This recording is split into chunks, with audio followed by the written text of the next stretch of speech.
Well, first of all, what they're meant to do is show what kind of a Brexit MPs in this House could get behind. Now, it is all rather embarrassing for Theresa May because, of course, a majority on the fundamental issue of Brexit has eluded her now for many months. And MPs voted for themselves to take this opportunity in a vote earlier this week. So what does it all mean? Well, this evening, MPs will be given a ballot paper and a long list of options on it about different types of Brexit, perhaps a customs union, perhaps what people here are calling Common Market 2.0, it is widely expected that whatever majority they do come up with will be a softer form of Brexit than what's currently on the table with Theresa May's withdrawal agreement.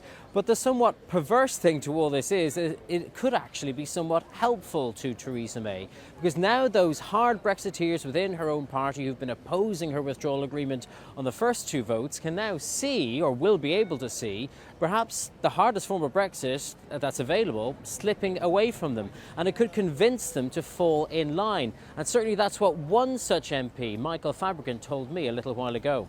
Well, I don't like the withdrawal agreement any better than I did previously, but I think that what is happening in Parliament now is leading to, frankly, staying in the EU.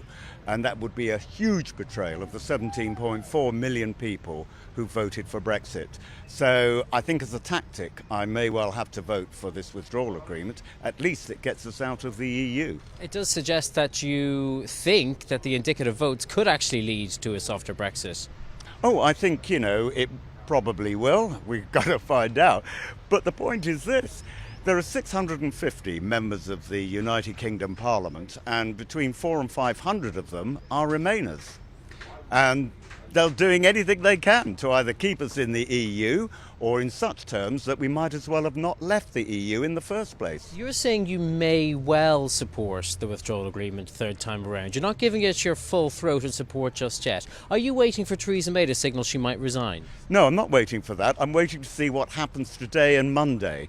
Because if there's complete chaos and nothing is decided at all, we might as well not vote for it. But I think there will be very clear indications. Do you think most of those opponents of the deal so far within the Conservative Party are thinking your way at this stage? And ultimately, could this deal get over the line when it's voted on again? I don't know. I think it depends a lot on whether the Democratic and Unionist Party in Northern Ireland decide to vote with it or not.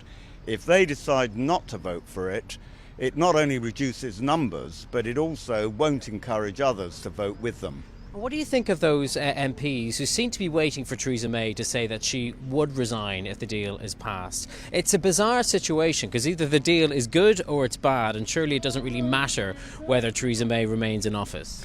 Well, I think for those people, and I'm not one of them, but I think their argument is that there's a lot of negotiating to be done after we've signed the withdrawal agreement, if it gets that far. And in that case, we want to have a committed Leaver Prime Minister in place. The PM is actually addressing the 1922 committee tonight, which is the committee of all members of Parliament in the Conservative Party. I don't think she's going to announce when she's going to go, because she's already said she won't lead us into the next election. But what she may well do is have a question from people in the audience, members of Parliament, and saying, well, when are you going to leave? It'll be interesting to see what happens. Normally I fall asleep in 1922 committee meetings, but I think this one will have me riveted to my seat. The Brexiteer MP Michael Fabricant there, he might not be waiting for Theresa May to set out her resignation plan, but some people within the hard Brexit faction of the Conservative Party are.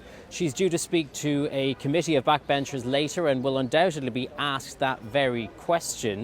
It remains to be seen what her answer will be, but might there be another vote on the withdrawal agreement this week? It hasn't been scheduled yet. One minister, though, suggesting that it could be quite powerfully symbolic were it to be held on Friday, which is the same day as Britain was originally supposed to be leaving the EU, because many Brexiteers might think this is the last chance for the hardest kind of Brexit that they're going to get.